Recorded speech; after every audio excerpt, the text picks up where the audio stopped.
Good morning. It is 9:46 a.m. on a Saturday in the Pacific Northwest. I have been living in my car for the past 3 months now, and I am doing so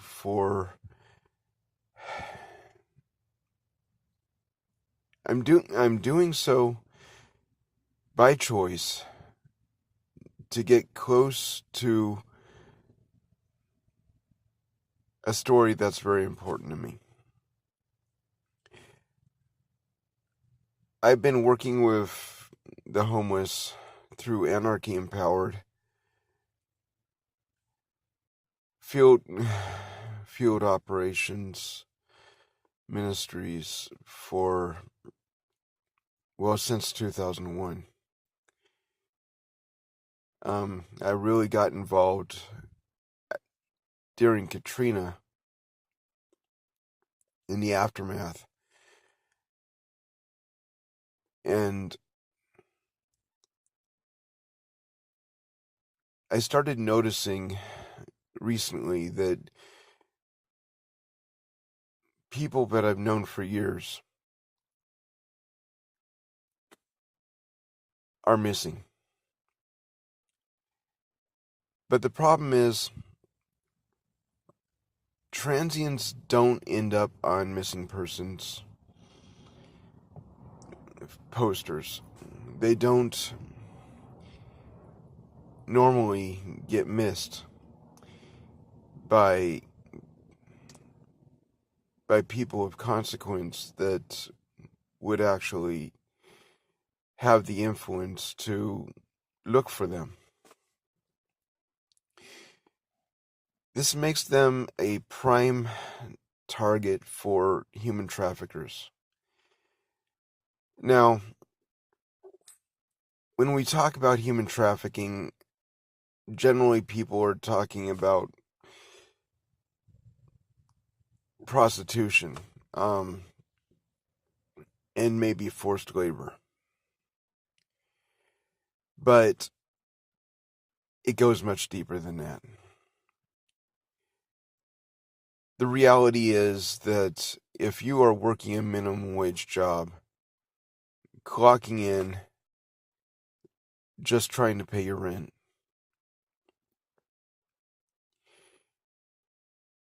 by definition, you qualify to fit into the category of debt bondage, where you are forced to go to work because you have no other choice in order to keep a roof over your head.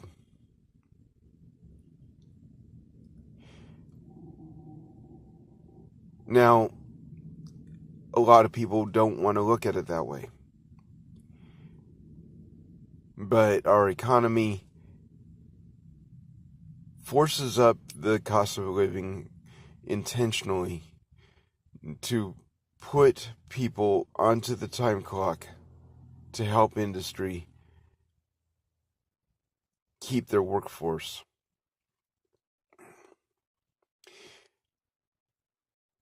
And this is just the reality.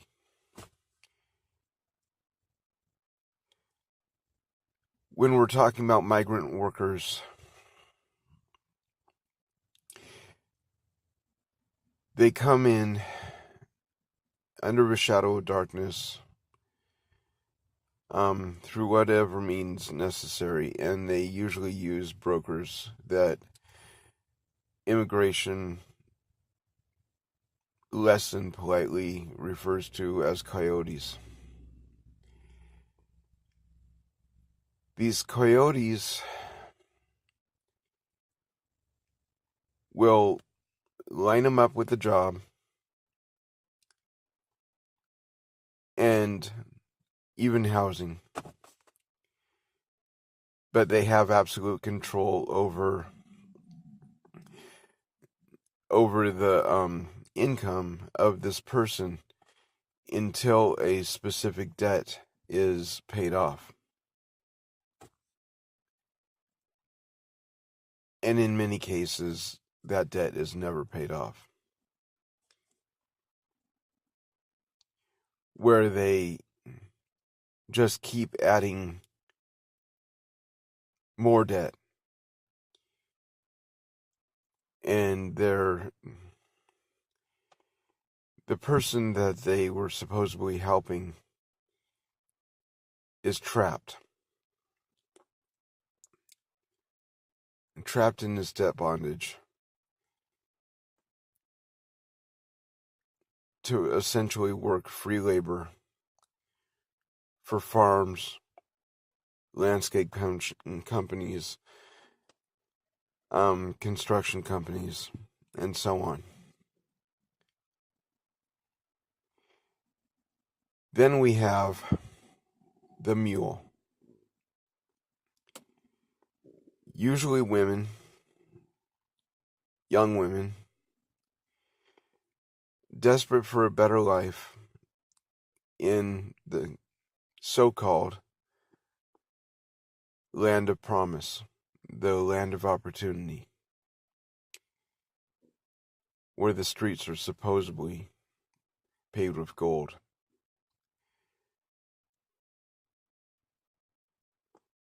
What ends up happening is these women use their bodies to transport drugs across borders. So much can go wrong in this process, and many of them just end up dead.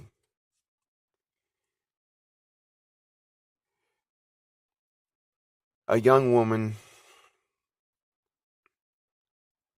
I'm going to call her Shelley because she wishes to remain anonymous, was willing to talk to me off the record, so I'm paraphrasing. She was hitchhiking down the I-5 corridor, bound for California. She gets into a sleeper cab, and the curtain was drawn back, but not enough for her not to realize that there's people back there. There's this woman in stirrups and a man is inserting a condom full of crystal meth into her vagina. The condom ruptures. The woman starts convulsing and screaming. And then is lifeless. Out of fear, Shelley sees the nearest person that she can find on the street and rolls down the window and calls out to him. A random name. Because she has no idea who this person is. She goes into her driver. That's my boyfriend. Can you please just let me out? This is where I need to be. And he let her out. She runs up to him and starts yelling, "Mike," and wraps her arms around him and gives him a big kiss and whispers in his ear, "Just pretend like you know me." He sees that she's scared, and she explains the situation later to him.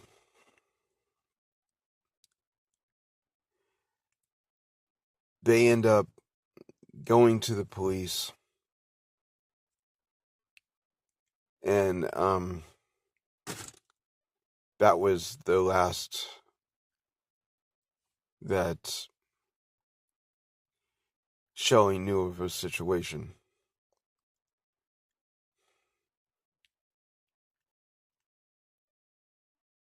In recent months, a gray and black Hyundai Tucson, about 2014, has been seen in impoverished areas, and everywhere that it's been seen,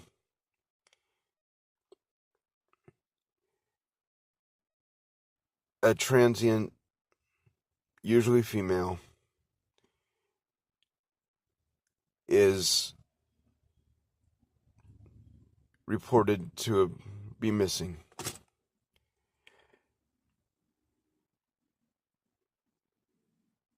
These rumors prompted me to start investigating, and that's why I'm out here. That's why I'm sitting in my driver's seat in the early morning hours, making an introduction to a series of hopefully interviews, because the reality is these people are scared. The homeless don't want to talk to the police. They don't trust the police. In Vancouver, if you're homeless and you talk to the police, you end up in jail just because you're homeless. They don't want to talk to me most of the time. I pay them for my information. And I pay them in food. I pay them in money if I have it at the time.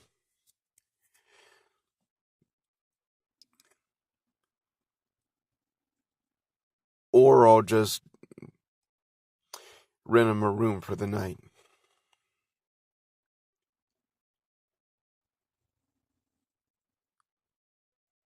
They're starting to trust me, and I'm hoping that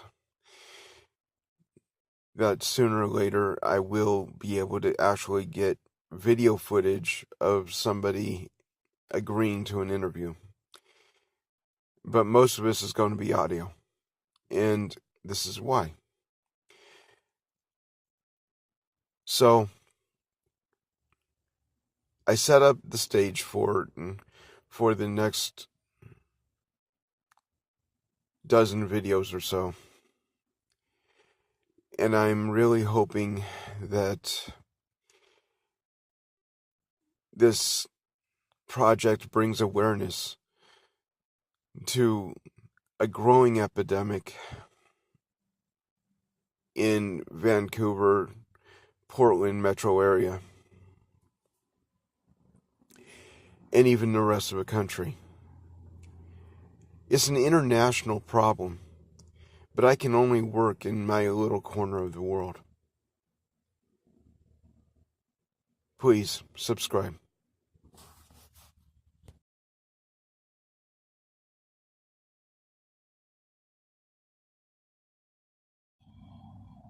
Yeah, as you can see, I need to clean my car. But when you're living in your car, I don't know if you can see back there,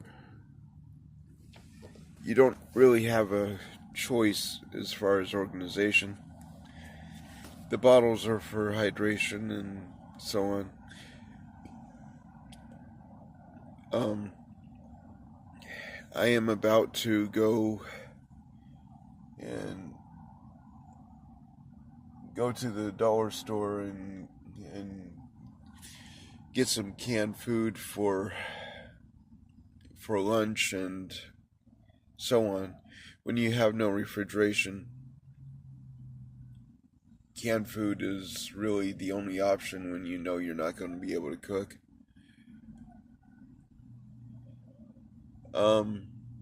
Yeah. And if you look down there, you see a transient kid. You know he's a transient because, not from first glance, but because at 3 o'clock in the morning he's still here. All right. I'm gonna let you go. Alex, come on now.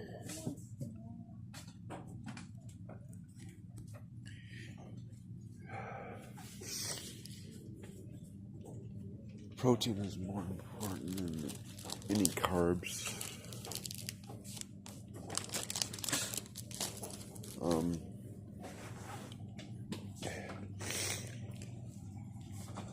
A lot of people think that the dollar store is a joke, but it's actually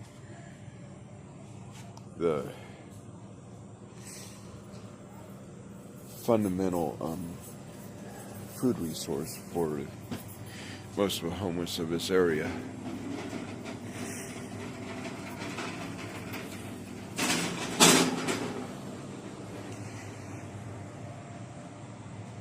In the chilled section,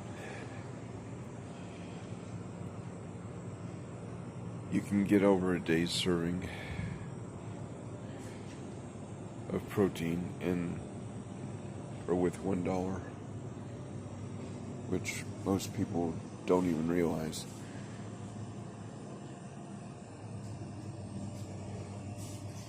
So if you go shopping every day,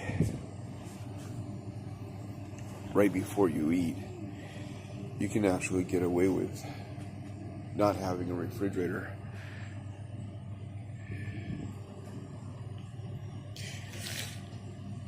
I can cook most of this stuff in a Dutch oven. And I happen to love those veggie burgers.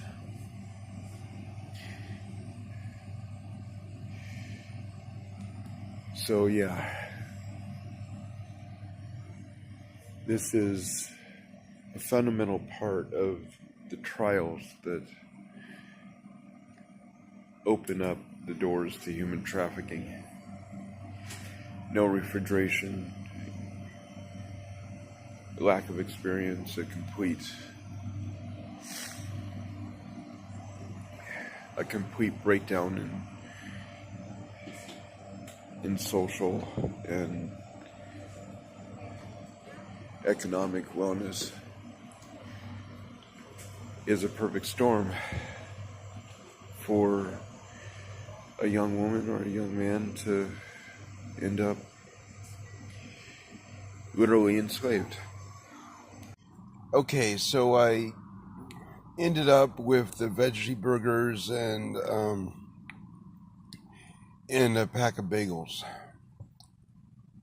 Simple enough lunch, but the veggie burgers were frozen. That is until I put them on the dashboard and turned on the heater and drove to work. The nice thing about prepared food like this, even the burritos that you see in the freezer section from El Monterey are fully cooked vegetable matter. It's not actually meat. Meaning you don't have to actually have it completely defrosted to eat.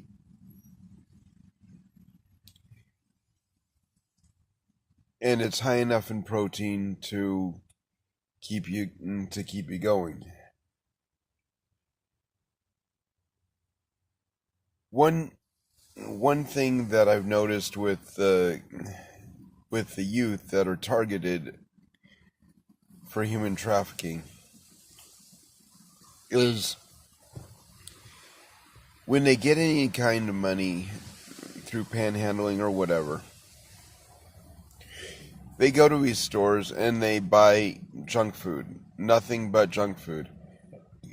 Hostess, Twinkies, cupcakes, candy, all kinds of sugar, energy drinks. And when you're out in the elements, especially when you're trying to stay warm, sugar kills. The reason is that processed sugar burns very quickly in your body. As it burns, it draws heat away from your body. So they can't maintain a decent body temperature in extreme conditions because they don't have enough protein in their diet. They don't have the experience enough to know that that's what actually they need.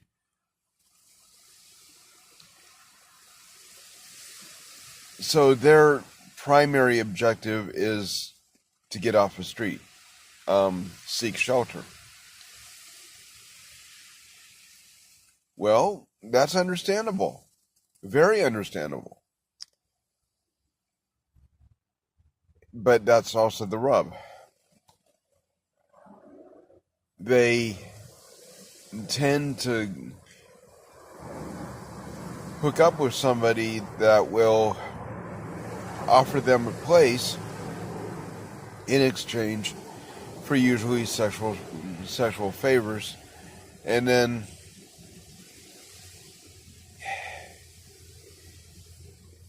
somewhere along the way they ended up being traded like a baseball card. And eventually they don't know any other way.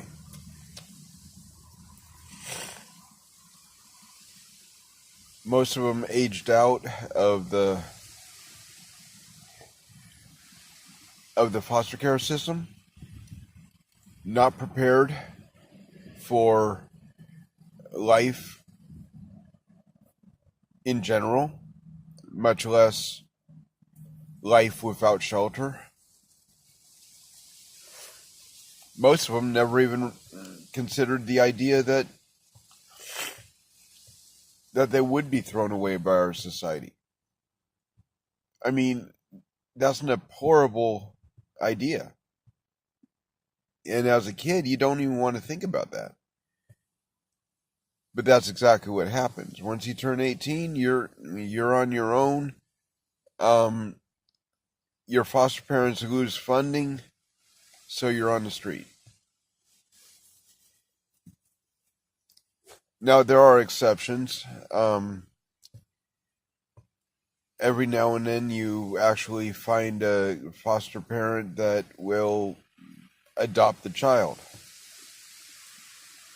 or just keep them in the house until they can get on their feet at their own expense.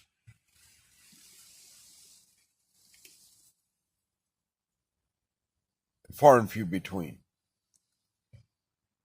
For the most part,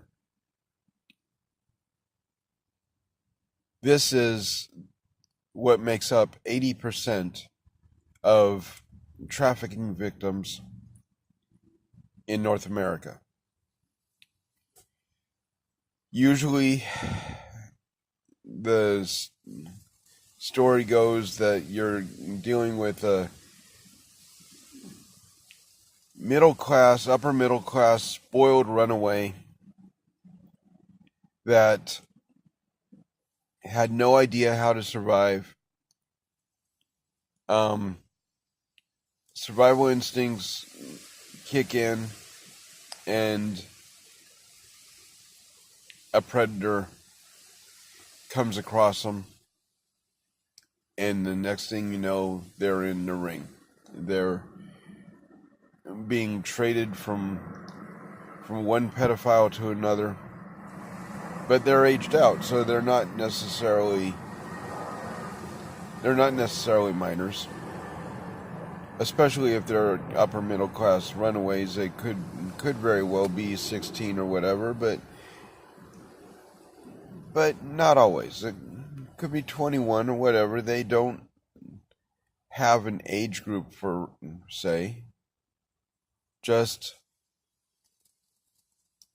the desire to be free of an overprotective set of parents that never prepared them for life.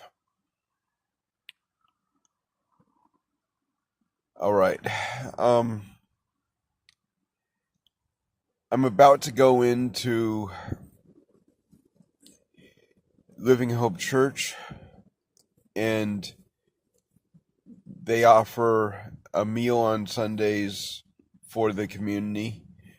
It's geared toward the homeless, but everybody's welcome. And I'm really hoping to